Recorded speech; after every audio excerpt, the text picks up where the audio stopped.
மணிமணியாக மாலை மார்பினில் ஏறிய வேளை அடிமனதினில் அழுக்கு மறைந்திட்ட கணக்கு மருவத்தூரிடம் இருக்கு.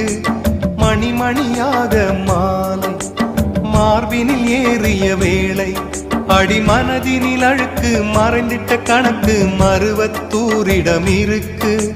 மருவத்தூரிலே இருக்கு நீ ஊழ்வினை தணித்திடும் கணக்கு. ஏந்திய காணிக்கையாவும் தாயும் காலடிக்கு.